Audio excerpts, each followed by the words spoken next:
Facebook nampak iklan program pada hari ini. Hidayah datang dalam bentuk kawan kita yang baik bagi tahu kepada kita bahawa hari ini kita nak bercerita tentang saudara-saudara kita yang berada di Gaza. Tetapi tak semua orang bila dia dapat hidayah dia akan sampai ke masjid pada pagi ini. Sebab ada lagi satu kurnia yang besar yang alhamdulillah diberikan kepada kita, iaitu taufik. Sebab itu penceramah bila disebut, dia akan sebut alhamdulillah, bersyukur kepada Allah kerana hidayah dan taufiknya, ataupun biasanya disebut taufik dan hidayahnya. Tetapi dia hidayah yang datang dulu, kemudian diikuti dengan taufik. Taufik ni apa? Taufik ni persetujuan. Persetujuan daripada siapa? Daripada Allah. Allah nak kita berada di sini. Sebab tu tak semua orang dia dapat hidayah, dia dapat taufik. Dia dapat maklumat, ada program, ada usrah, ada program dakwah, ada kembara masjid. Hidayah dapat dah. Tapi Allah tak bagi dia taufik, persetujuan untuk dia sampai ke program-program dakwah, ke program-program tarbiyah, maka dia tidak sampai.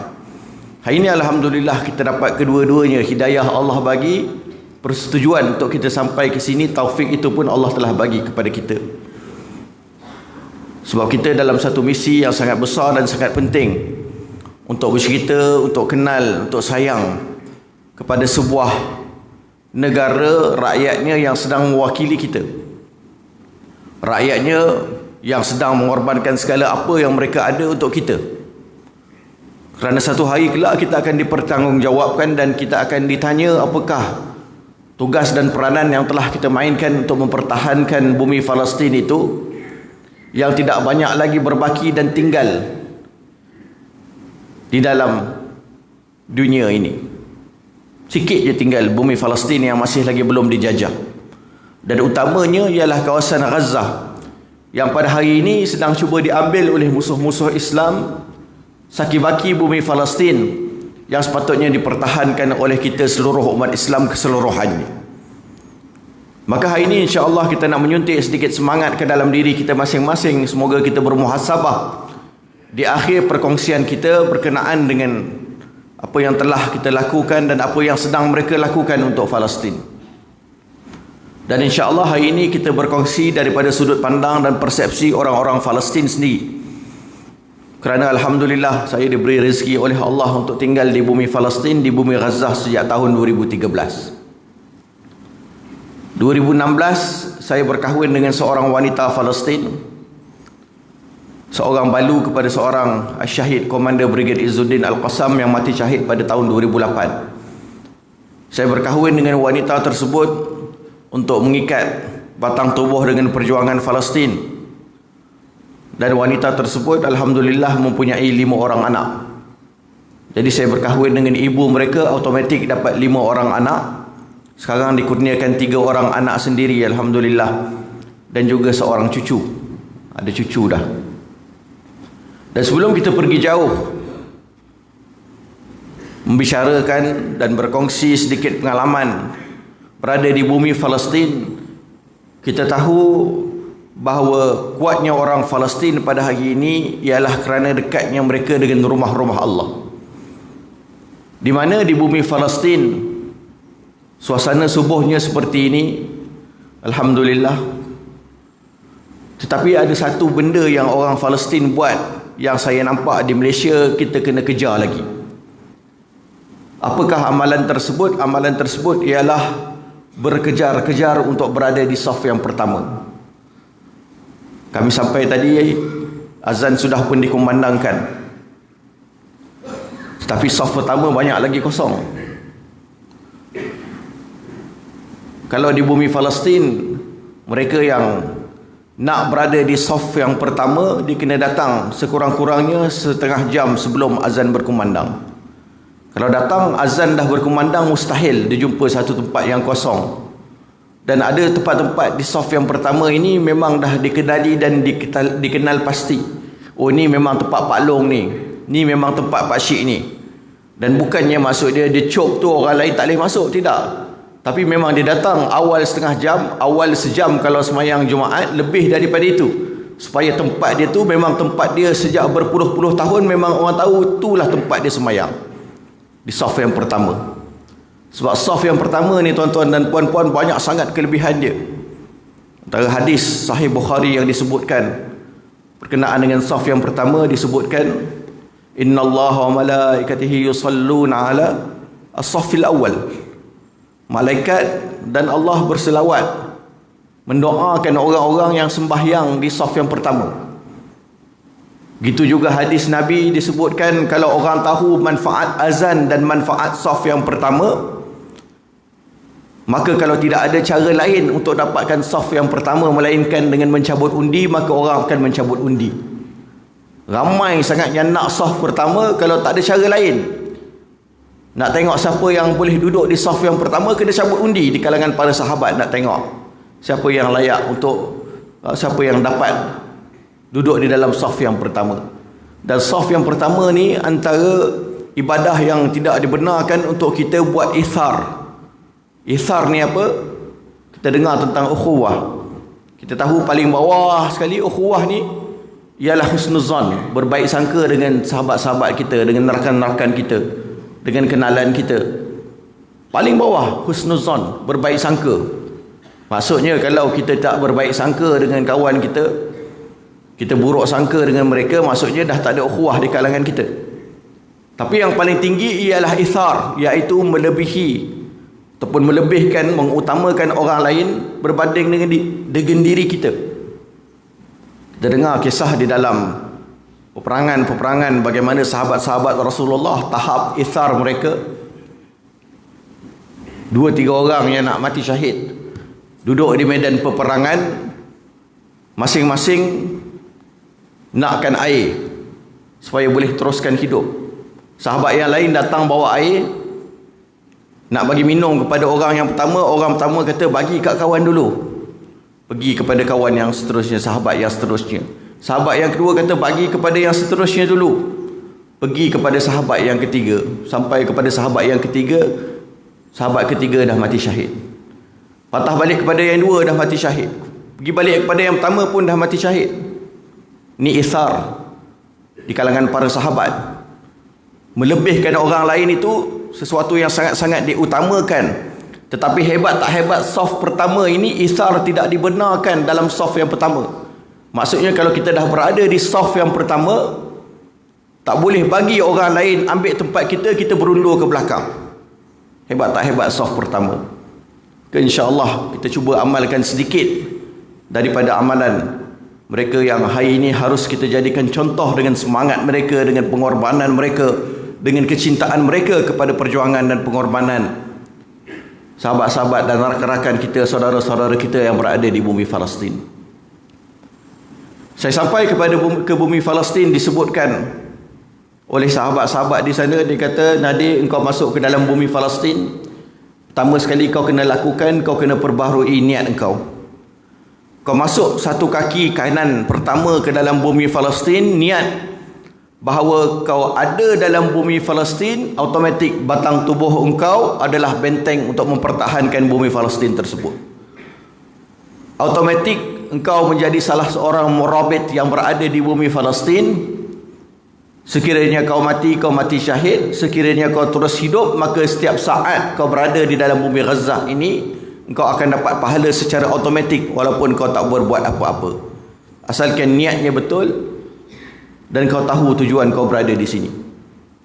Maka alhamdulillah saya duduk di bumi Gaza tersebut, masuk ke dalam Universiti Islam Gaza untuk memulakan pengajian ijazah yang kedua di dalam bidang syariah. Setelah saya menghabiskan bidang yang pertama dalam bidang sains marin di Universiti Malaysia Sabah, habis di UMS, saya pergi ke Syria selama 1 tahun setengah. Balik daripada Syria dengan sebab peperangan yang semakin dekat kepada ibu negara Dimashq, saya pergi ke bumi Gaza. Ketika itu tidak ada lagi pelajar Malaysia yang berada di sana, malah tidak ada orang Malaysia yang tinggal di sana. Sampai sekarang pun 2-3 orang sahaja yang ada, yang masih kekal duduk di sana. Tapi pelajar pun masih belum ada yang menyambung pengajian di bumi Gaza dan di bumi Palestin. Saya duduk di bumi Gaza tersebut, tuan-tuan dan puan-puan, dalam keadaan ia berada di dalam kepungan. Ramai orang bila dia dengar Gaza, bila dia dengar Palestin, mereka menunggu khabar peperangan, berapa orang yang mati syahid, berapa orang yang cedera, berapa lama dah perang berlanjutan. Sedangkan tak ramai yang sedar kepada hakikat bahawa Gaza itu berada di dalam kepungan, rakyatnya hidup di dalam keperitan dan kesengsaraan hatta di luar pada waktu peperangan. Kerana Gaza yang mula dikuasai oleh kumpulan yang namanya Hamas bermula pada tahun 2006, bila mana mereka menang di dalam pilihan raya melawan satu lagi kumpulan yang namanya Fatah, dapat majoriti ahli parlimen. Tetapi kemenangan mereka, walaupun adanya pemerhati-pemerhati antarabangsa, kumpulan-kumpulan hak asasi manusia, tidak diiktiraf kemenangan Hamas tersebut. Dan Hamas ni sepatutnya dia yang berkuasa ke atas keseluruhan Palestin, sebab mereka menang majoriti ahli parlimen ketika itu. Tetapi kemenangan mereka tidak diiktiraf, dikembalikan dan dipulangkan kekuasaan kepada Fatah. Yang mana Fatah ni, tuan-tuan dan puan-puan, yang kalau kalian nampak bendera mereka berwarna kuning diangkat dalam perarakan-perarakan dan sebagainya, kumpulan yang berkuasa di tebing barat di Ramallah. Mereka ini dulu asalnya juga berjuang sebagaimana Hamas berjuang pada hari ini dengan menggunakan persenjataan. Tetapi setelah mereka ditubuhkan pada tahun 1956, dibuang daripada negara ke negara, dipotong biaya mereka daripada negara-negara Arab dan negara-negara Islam yang kaya, akhirnya mereka kembali semula ke bumi Palestin dan mereka mendapati bahawa kerja-kerja yang mereka laksanakan tidak memberikan apa-apa kesan. Rakyat Palestin pun mendapati bahawa kerja-kerja mereka tidak memberikan kesan yang banyak. Sehinggalah bila mana datang pada tahun 1987 Intifada yang pertama.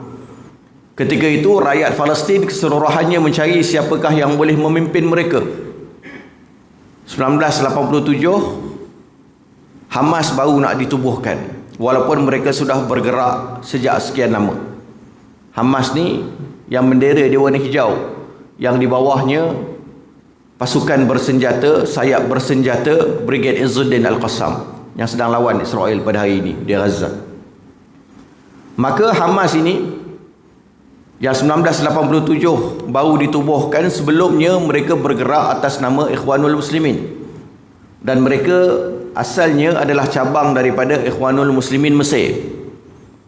Apa kegiatan mereka? Mereka bergerak dengan kebajikan, dengan dakwah, dengan pendidikan, dan mereka ini mengasaskan kerja-kerja tersebut daripada bawah.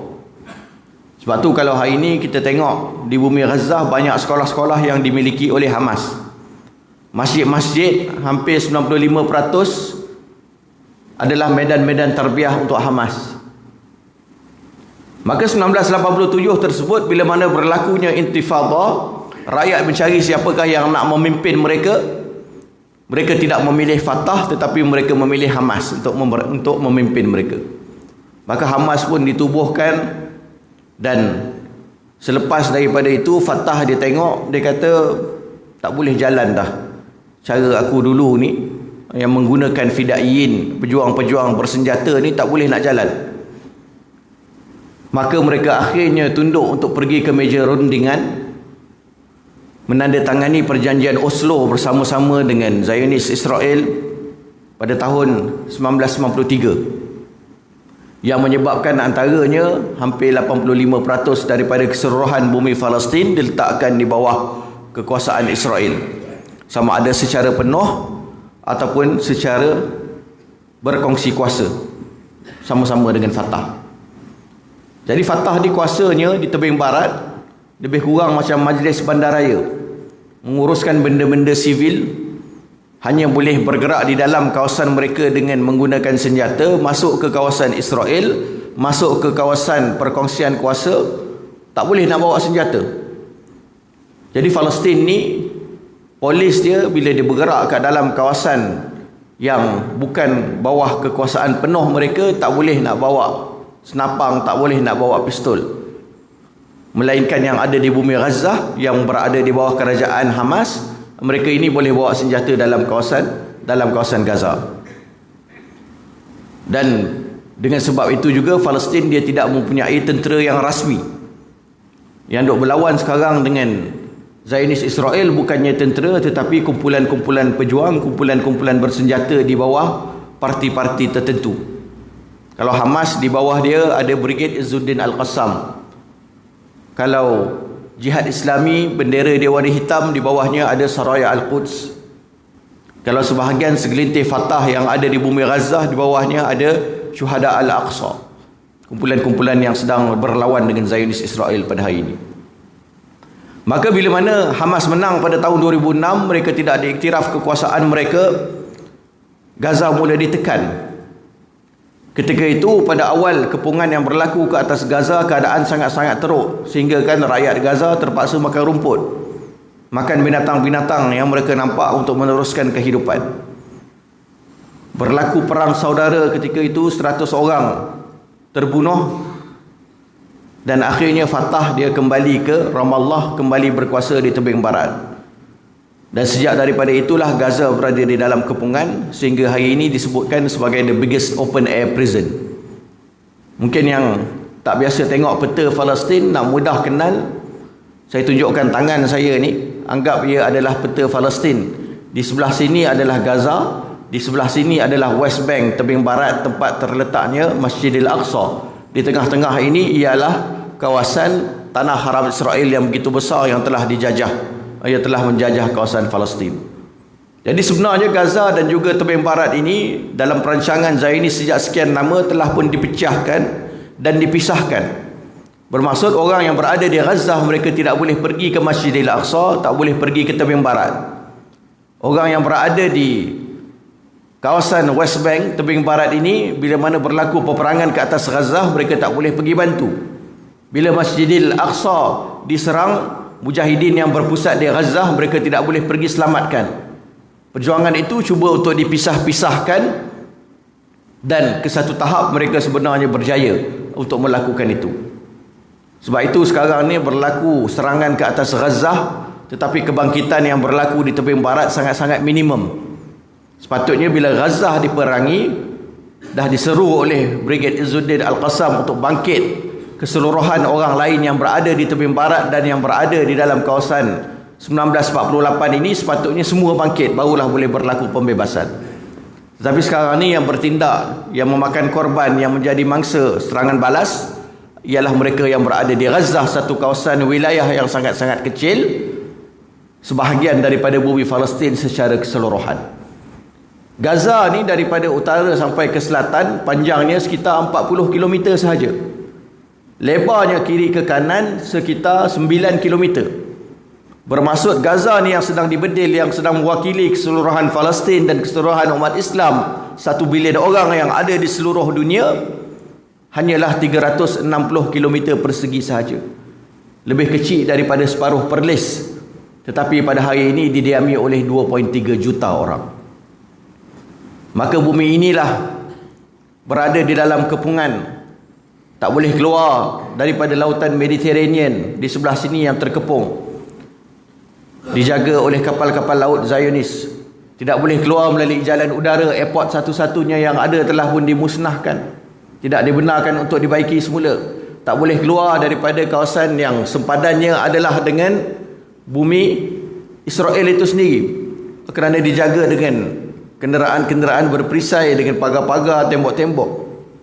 Satu-satunya jalan keluar untuk orang Gaza ialah satu pintu sempadan yang ada di selatan Gaza, iaitu pintu sempadan yang namanya pintu sempadan Rafah. Pintu sempadan Rafah ni antara Gaza dengan negara mana? Bukan Israel, tetapi dengan Mesir, Egypt.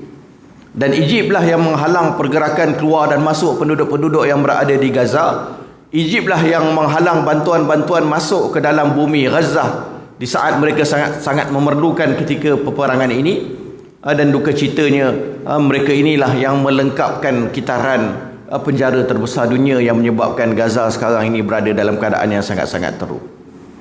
Maka tuan-tuan dan puan-puan, saya berada di bumi itu, saya tahu hakikat bagaimana kehidupan mereka di luar daripada waktu peperangan sangat-sangat menyakitkan. Dalam keadaan elektrik yang hanya ada selama 8 jam maksimum satu hari, kemudian 16 jam seterusnya akan putus. Dalam keadaan anak-anak mereka yang sakit kritikal, tidak boleh diubati di hospital-hospital yang kekurangan fasiliti dan juga ubat-ubatan. Ramai anak-anak Gaza mati di hadapan ibu dan ayah mereka kerana tak dapat nak dirawat.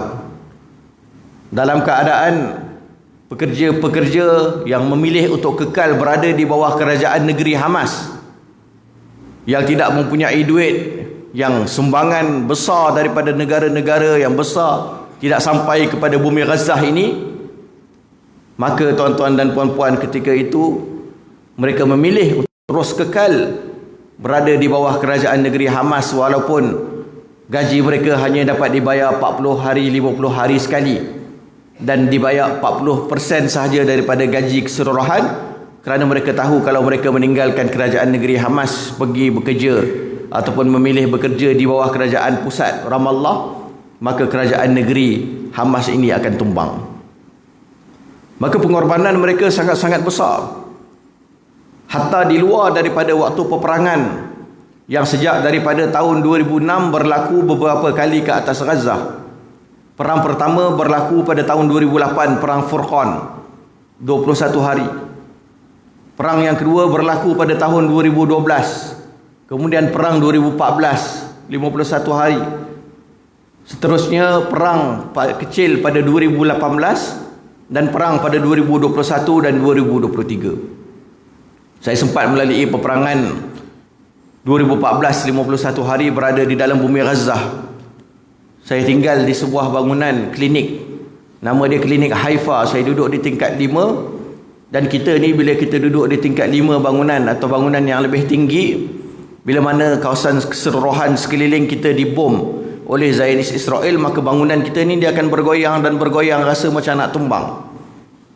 Saya ingat satu peristiwa di bulan Ramadan. Saya duduk di rumah saya itu sedang masak untuk berbuka puasa. Tiba-tiba berlaku bunyi letupan yang sangat-sangat kuat. Dan orang Palestin dia ajarkan kepada kita, bila mana berlaku letupan yang kuat, kena pergi cek, tengok rumah kita yang kena bom ke bukan rumah kita. Sebab Zionis Israel bila dia nak bom rumah kita, dia akan ketuk pintu terlebih dahulu. Dan cara mereka ketuk pintu ialah mereka akan meledakkan atap rumah kita dengan roket kecil daripada drone-drone.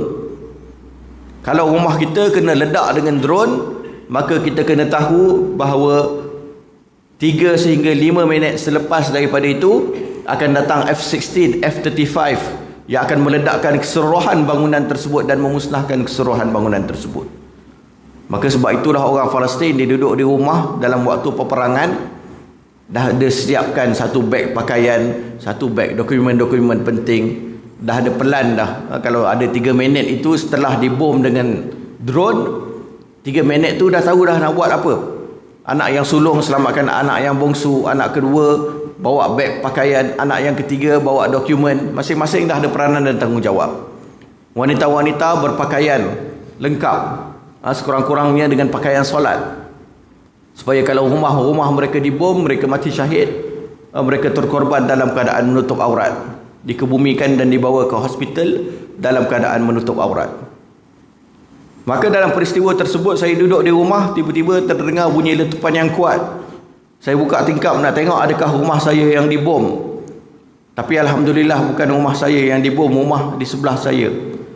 Maka kita pun tutup balik tingkap, berbuka puasa. Esok pergi tengok kenapa rumah kat sebelah rumah saya ni dibom. Ada satu lubang yang sangat besar, di dalamnya ada paip-paip besi yang rupanya adalah roket-roket yang dimiliki oleh para mujahidin. Mujahidin kita sebutkan tadi, dia bukan tentera rasmi bumi Palestin. Mereka adalah sayap bersenjata yang terpaksa menggunakan apa sahaja kemudahan yang ada, apa sahaja tempat yang ada untuk mereka boleh bertapak dan mempertahankan bumi Palestin tersebut. Jadi mereka gunakan rupanya rumah sebelah rumah saya itu untuk menyimpan roket-roket mereka. Tapi mereka tak cerita kepada saya. Kalau mereka cerita, lama dah saya pindah pergi duduk tempat yang lebih selamat. Tetapi Allah takdirkan alhamdulillah roket-roket tersebut tidak meletup, maka dapatlah kita bertemu pada hari ini, alhamdulillah. Itu pengalaman yang biasa sangat kita lalui di bumi Gaza. Nyawa berada di hujung tanduk. Dalam peperangan kita lalu kawasan-kawasan, khususnya kawasan yang dimiliki oleh Kementerian Dalam Negeri, balai-balai polis, penjara-penjara. Lalu beberapa saat selepas tu kawasan-kawasan tersebut dibom. Tapi Allah takdirkan alhamdulillah sehingga hari ini masih lagi berusia, masih lagi bernyawa untuk melalui pengalaman-pengalaman lain pula supaya boleh diceritakan kepada pencinta-pencinta Palestin yang berada di Malaysia dan di tempat-tempat yang lain. Tetapi dalam banyak-banyak peristiwa yang saya lalui sepanjang berada di bumi Gaza selama 11 tahun, satu peristiwa yang paling mengesankan dan menyedihkan ialah apa yang berlaku pada tahun 2018. Di luar daripada waktu peperangan, tetapi di dalam satu aktiviti dan kegiatan yang terpaksa dibentuk dan dijalankan oleh orang-orang Palestin yang berada di bumi Gaza. Dan yang menyedihkan ialah tujuan tindakan ini terpaksa dilakukan ialah kerana umat Islam sudah mula melupakan Palestin. Perang tak ada masalah, semua orang ingat Palestin, semua orang cari berita tentang Palestin. 1 bulan selepas peperangan, 2 bulan maksima, orang akan lupa bahawa Palestin masih lagi dijajah. Orang akan lupa tentang ribuan, malah puluhan ribu anak-anak yatim yang ada di bumi Gaza saat ini yang telah kehilangan ayah-ayah mereka, tempat bergantung mereka. Maka ketika itu penduduk-penduduk di bumi Gaza mereka merencana satu aktiviti yang namanya The Great Return March, ataupun disebut dalam bahasa Arab sebagai Masirah Al-Audatul Kubra. Perarakan puluhan ribu para pemuda mendekati sempadan-sempadan di antara Gaza dan juga Tanah Haram Israel, berkumpul di 6 lokasi tanpa membawa apa-apa senjata, tanpa membawa apa-apa peralatan. Mereka duduk di situ, bergerak mendekati sempadan untuk menakutkan musuh dan mengingatkan kepada mereka bahawa bumi Palestin ini masih dan sedang dipertahankan. Maka pemuda-pemuda ini bergerak mendekati pagar-pagar pemisah tersebut. Dalam keadaan mereka nampak tentera Zionis sedang berjaga di sepanjang pagar-pagar dengan kereta-kereta kebal Merkava mereka, dengan kenderaan berperisai mereka, dengan sniper-sniper. Tetapi pada pemuda ini, setiap kali mereka melaungkan Allahu Akbar, mereka bergerak satu langkah ke hadapan. Dilaungkan lagi oleh pemuda yang lain Allahu Akbar, mereka bergerak satu lagi langkah ke hadapan.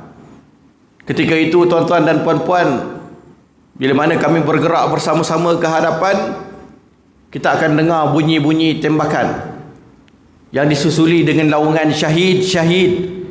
Maksudnya ada orang yang mati syahid ditembak oleh Zionis.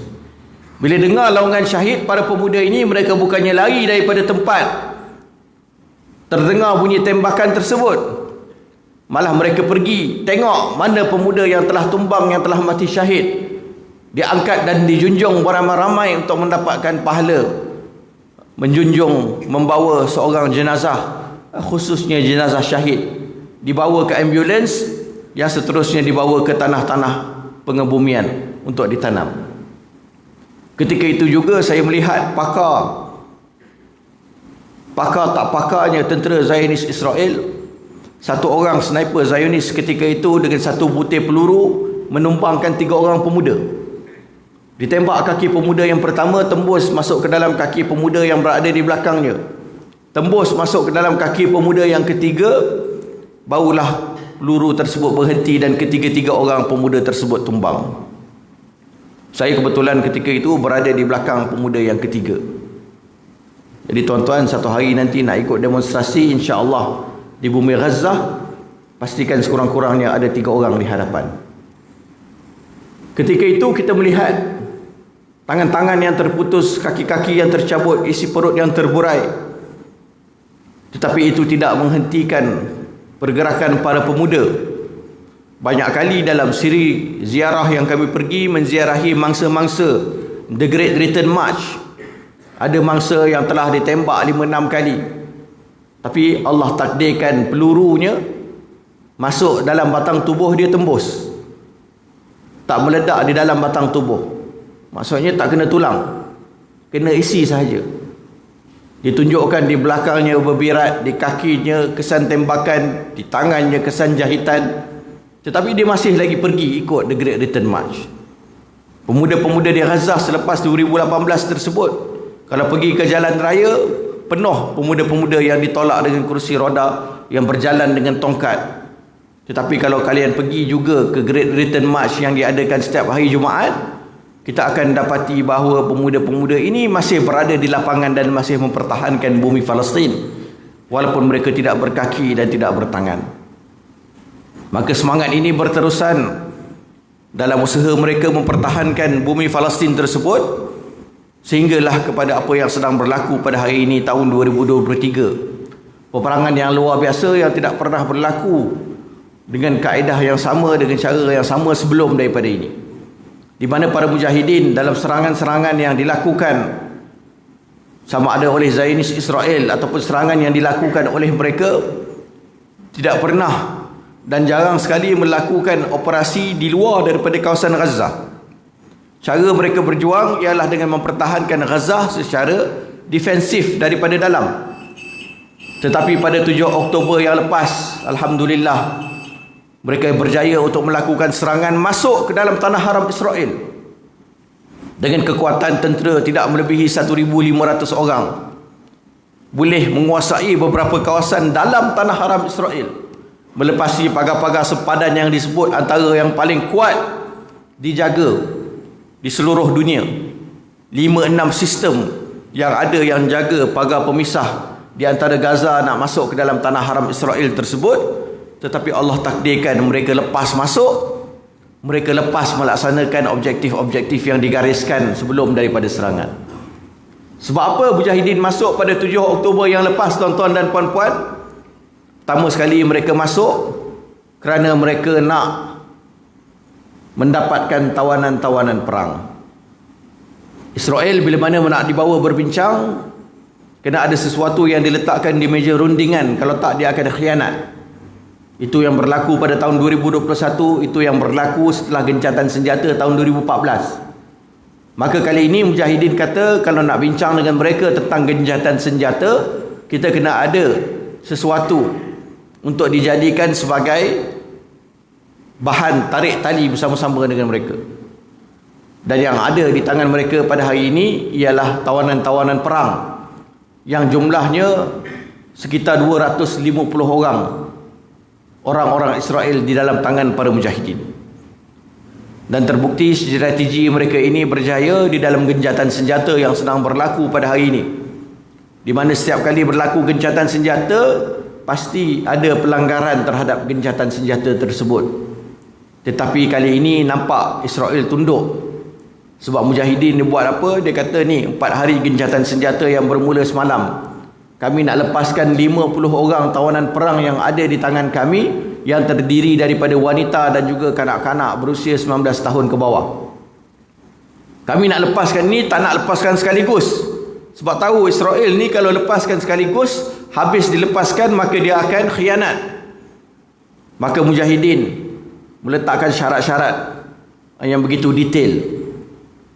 Bila drone-drone boleh terbang di bumi Gaza, jam berapa nak dilepaskan tahanan-tahanan ini, yang dilepaskan secara berperingkat. Setiap hari dilepaskan sekitar 10 orang sahaja, supaya selepas 4 hari nanti barulah 50 orang yang telah dipersetujui akan dilepaskan. Siapakah yang akan menggantikan setiap tawanan perang yang dilepaskan daripada Gaza, daripada tawanan-tawanan perang yang ada di dalam penjara Zionis Israel? Sebab gencatan senjata ni dia berlaku prisoner exchange deal, perjanjian ataupun persefahaman pertukaran tawanan perang, di mana satu orang tawanan yang berada di tangan mujahidin akan ditukarkan dengan 3 orang tawanan-tawanan Palestin yang berada dalam penjara Zionis Israel. Dan dengan pertukaran itu sahaja sudah cukup besar dan sudah cukup berjaya operasi yang telah dilakukan oleh mujahidin. Kerana ramai sangat tawanan-tawanan perang yang berada di dalam penjara Zionis pada hari ini dizalimi. Duduk di dalam penjara Zionis dikenakan hukuman life sentence berkali-kali. Life sentence sudah 99 tahun dah. Ada yang kena dijatuhkan hukuman penjara seumur hidup 12 kali. Maksud kalau dia hidup 12 kali 99 tahun, dia akan duduk dalam penjara Zionis. Mereka yang mati di dalam penjara Zionis, bila mana tak sampai dan tak habis lagi berapa tahun yang dia kena serve dalam penjara tersebut, jenazah dia akan disimpan, tak dibenarkan untuk balik kepada ahli keluarga melainkan setelah habis tamat tempoh hukuman dia. Ada yang diletakkan di dalam penjara-penjara Zionis seperti Hasan Salamah yang buat operasi-operasi membunuh Zionis Israel, diletakkan di dalam penjara, ditahan dalam sel-sel disebut sel infiradi. Sel infiradi ini sel dia kena duduk satu orang, tak boleh bercampur dengan orang langsung. Yang dia ni Hasan Salamah ni duduk dalam sel infiradi 12 tahun. Tak jumpa walaupun satu orang sepanjang 12 tahun. Sampaikan dia ceritakan bagaimana dia nampak semut, boleh faham semut tu nak kata apa. Setiap hari duk tengok semut selama 12 tahun, boleh faham pergerakan semut. Tak nampak dan tak boleh nak jumpa dengan orang lain. Ramai orang yang masuk dalam penjara Zionis, jumpa anak masa dia berumur 6 bulan, 12 tahun tak dibenarkan jumpa dengan anak-anak. Sekali lagi dapat ziarah anak-anak ataupun anak datang ziarah mereka, anak dah boleh berlari, dah nak habis sekolah, sebab mereka duduk dalam penjara-penjara Zionis Israel. Maka antara tujuan utama operasi dibuat pada 7 Oktober untuk dapatkan tawanan perang, nak ditukar dengan tawanan-tawanan perang yang telah begitu lama terseksa di dalam penjara-penjara Zionis. Yang kedua, mereka lakukan operasi ketika itu untuk menggagalkan usaha normalisasi yang nak dibuat oleh Arab Saudi. Gagal. 1 minggu selepas serangan ke atas Gaza, Arab Saudi dia malu sendiri, dia kata tak apa, kami dah tak jadi dah nak buat normalisasi bersama dengan Israel dan kami akan terus membantu orang Palestin. Dan yang ketiga, dibuat analisa dan kajian daripada pakar-pakar perang mujahidin. Didapati bahawa selepas 7 Oktober tersebut, kalaupun mereka tidak melakukan serangan ke atas Gaza, maka serangan akan dilakukan oleh Gaza dan serangan itu akan memberikan kesan yang juga teruk ke atas Gaza. Maka sebelum Gaza diserang, mereka yang melakukan serangan dahulu untuk mencapai 2 objektif yang paling awal. Maka hari ini mereka bertahan dengan jumlah syuhada yang telah melebihi 13,000 orang, dengan lebih 30,000 orang yang cedera. Daripada 13,000 yang mati syahid, lebih daripada 6,000 adalah kanak-kanak, 4,000, hampir 4,000 adalah wanita-wanita. Bermakna perang yang mereka lancarkan memang bukan perang untuk melawan mujahidin, tetapi perang untuk melakukan ethnic cleansing ataupun pembunuhan rakyat Palestin secara beramai-ramai. Dan wallahu alam, selepas 4 hari peperangan yang berlaku, adakah peperangan gencatan senjata ini, adakah mereka akan meneruskan peperangan ataupun menamatkan peperangan untuk sementara. Apapun hari ini kita mendoakan rakyat Palestin yang berada di sana. Hari ini mereka berkorban dan mereka sanggup untuk terus berkorban. Hari ini saya bawa bersama-sama dengan saya sahabat-sahabat daripada bumi Palestin. Sahabat-sahabat saya ini keluar daripada bumi Gaza bersama-sama dengan saya, malah sebelum daripada saya, untuk menguruskan NGO kita Cinta Gaza Malaysia. Dan mereka ini bila nak balik semula ke Gaza tidak dibenarkan sebab border ditutup. Yang sebelah kanan saya, saudara Syadi yang pakai baju biru ni, dia ada masters di dalam linguistics bahasa Inggeris. Isteri, anak-anak sama dengan ibu, ayah dia, adik-beradik dia, semua duduk di sekolah-sekolah pelarian. Sebab rumah mereka sudah tidak ada. Duduk di rumah pelarian, tuan-tuan dan puan-puan, diceritakan setiap hari perlu beratur 5 jam untuk dapatkan beberapa keping roti supaya anaknya tidak mati kelaparan. Setiap hari perlu beratur 5 jam yang seterusnya untuk mendapatkan beberapa botol air bersih supaya adik-beradik, ibu dan ayahnya tidak mati kehausan. Diceritakan oleh ahli keluarganya yang berada di sana 2-3 hari yang lepas ini dengan sebab mahalnya makanan-makanan yang ada di sana. Penduduk sudah kehabisan wang, mula menjual barang-barang peribadi mereka untuk dapatkan duit supaya boleh bagi makan kepada anak-anak. Telefon dijual, charger dijual, barang kemas nak jual, apa saja barang yang ada perlu dijual. Nak beli barang, nak beli makanan, nak mempertahankan bumi Palestin supaya mereka tidak putus asa, supaya anak-anak mereka tidak mati bukan sahaja dengan pengeboman, tetapi juga tidak mati dengan kelaparan. Di sebelah dia Alak Mansur yang juga berkahwin, isteri dan 2 orang anaknya juga berada di bumi Gaza. Dan 3 minggu yang lepas kami berceramah, mereka pergi berceramah di Kuantan, di Pahang. Tiba-tiba dapat satu mesej WhatsApp, rumah di sebelah rumah yang tempat isteri dan anak-anaknya berlindung dibom oleh Zionis Israel, rumah yang mereka duduki turut runtuh. 1 jam menunggu berita anak-anaknya masih lagi hidup ataupun tidak. Alhamdulillah selepas 1 jam dapat maklumat anak-anak masih hidup. Isteri sedang memanggil daripada bawah runtuhan meminta untuk diselamatkan. Alhamdulillah dapat dikeluarkan dalam keadaan bernyawa. Dan sebelah kiri saya pula Naim tamat pengajian di dalam bidang sains politik di Universiti Islam Gaza pada tahun ini. Pada tahun 2008, ayahnya seorang komander Brigade Izzuddin Al-Qassam yang nak buat operasi masuk ke dalam tanah haram Israel. Tempat operasinya dibom. Batang tubuhnya berkecai. Bila Naim tengok jenazah, balik ke rumah, nak tengok jenazah ayahnya, nak minta kepada pakciknya, tengok mana ayah aku untuk aku ucapkan selamat tinggal. Pakciknya angkat satu beg plastik berwarna hitam. Dia kata, tempat operasi ayah engkau telah dibom. Tidak ada yang berbaki daripada batang tubuhnya, melainkan sisa-sisa daging yang dapat kami kutip. Ni kami dah kutip, dah letakkan dalam beg plastik ni. Kau ambil dan kau ucapkan kepadanya selamat tinggal. Tahun 2014, pakciknya mati syahid. Juga seorang anggota Brigade Izzuddin Al-Qassam. Tahun 2023, perang yang sedang berlaku, 3 minggu yang lepas, 2 orang makciknya mati syahid bersama dengan suami-suami mereka, bersama dengan 10 orang anak. 3-4 hari lepas kami berada di Terengganu berceramah di sana. Sepatutnya Naim membacakan doa. Tiba-tiba dia keluar daripada majlis dengan tergesa-gesa dapat panggilan daripada Gaza. Habis majlis kami keluar cari dia. Tengok Naim duduk di satu sudut. Air mata dia tumpah senyap-senyap, tapi dia tak cakap dengan orang.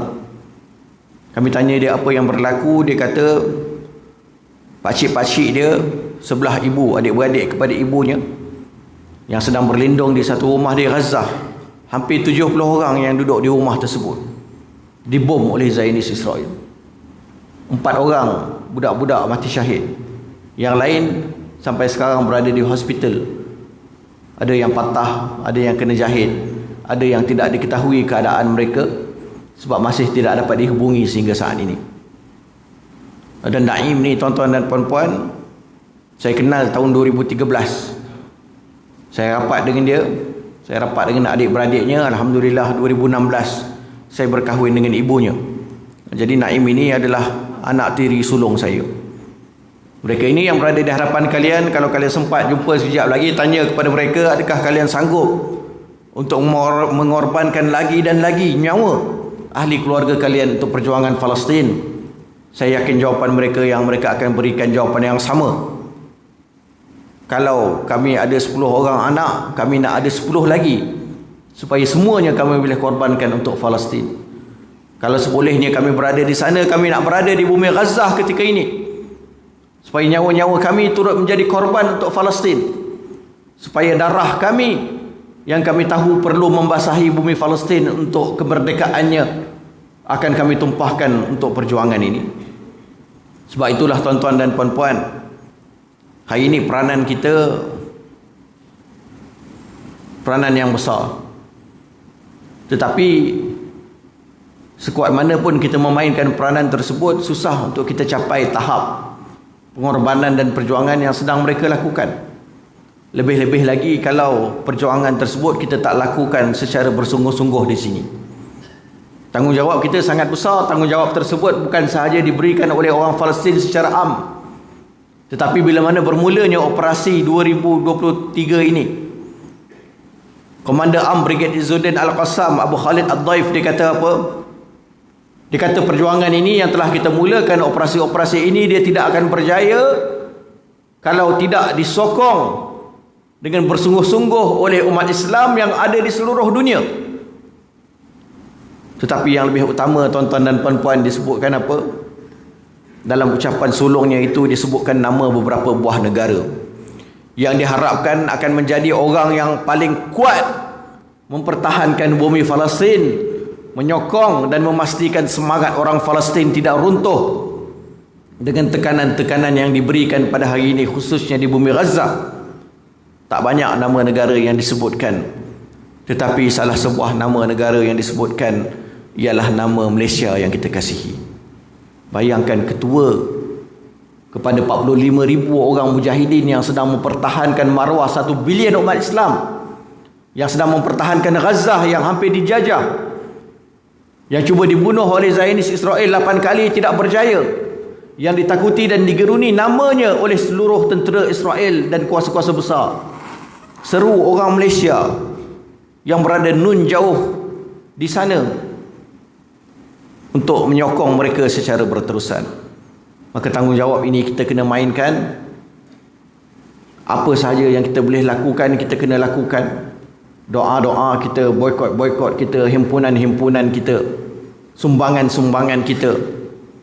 Dan insya-Allah pada hari ini juga kita melancarkan sumbangan jihad untuk Palestin. Kita letakkan, saya rasa, masjid di belakang sudah ada tabung-tabung yang disediakan. Apa sahaja harta yang berlebihan yang kita ada, masukkan ke dalam tabung-tabung tersebut. Apa sahaja rantai-rantai emas, gelang-gelang emas yang tidak akan ditanam bersama-sama, letakkan di dalam tabung-tabung tersebut. Kalian akan menemuinya di hari akhirat, insya-Allah. Kerana baginda Rasulullah sallallahu alaihi wasallam memberikan amaran yang keras kepada kita. Rasulullah dia kata apa? Mafhum hadis baginda, barang siapa yang mati di dalam keadaan tidak berjihad dan tidak berniat untuk berjihad, maka dia mati dalam salah satu cabang nifaq. Mati munafik kalau tidak ada niat untuk berjihad. Tetapi banyak hadis-hadis lain yang melegakan kita. Antaranya hadis yang disebutkan oleh baginda Rasulullah sallallahu alaihi wasallam, man jahaza ghaziyan fi sabilillah faqad ghaza.